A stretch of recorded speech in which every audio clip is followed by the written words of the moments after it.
प्रशांत, बहुत बहुत स्वागत है आपका हमारे इस शो पर। Good afternoon everyone. या, तो प्रशांत, मैं अभी अगर मार्केट का हाल कहूँ तो भले ही आप मुस्कुरा रहे हैं, मैं भी मुस्कुरा रही हूँ, लेकिन मार्केट में गिरावट दिख रही है।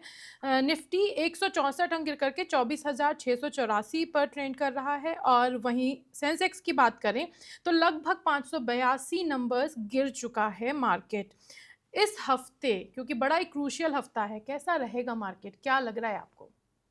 देखो, ऐसा है कि लास्ट 1 वीक 10 डेज से हमने ये चीज देख रहे हैं कि तीन चार कॉम्बिनेशन चल रहे हैं मार्केट्स में, जो मार्केट को प्रेशर ला रहा है।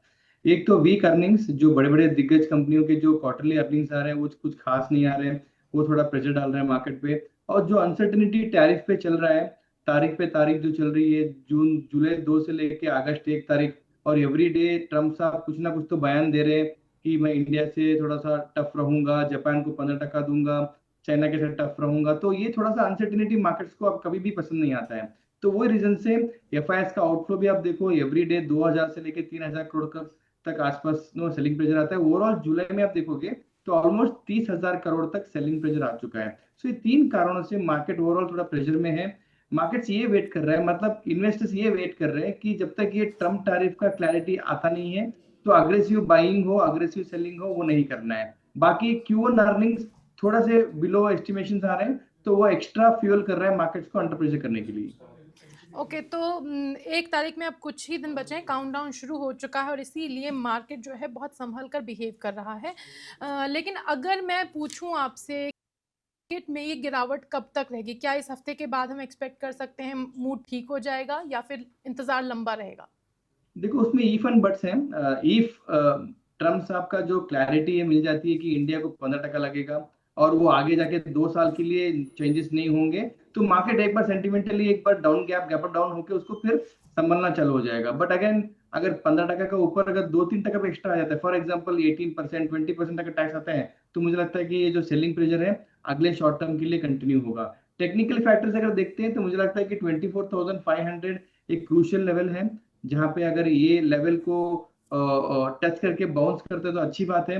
बट अगर क्लोजिंग बिलो 24,500 ये वीकेंड में आ जाता है तो मुझे लगता है कि ये सेलिंग प्रेशर कंटिन्यू रहेगा।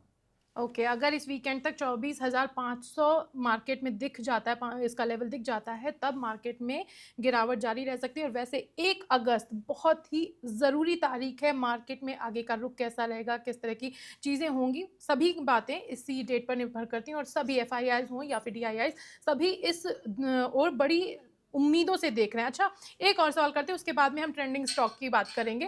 कि मैं देख रही हूँ निफ्टी में लगभग सभी सेक्टर्स में गिरावट है, एफएमसीजी सेक्टर को अगर छोड़ दिया जाए।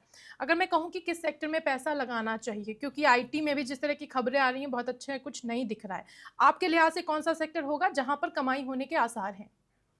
देखो, अगेन मैं थोड़ा सा एनबीएफसी सेक्टर्स में जाना चाहता हूँ, जहाँ पे मुझे लगता है कि अर्निंग्स जो भी बजाज फाइनेंस के आए हुए हैं, बड़े बड़े दिग्गज कंपनियों के आए हुए हैं, तो मुझे लगता है कि प्राइस में ऑलरेडी डिस्काउंटेड है।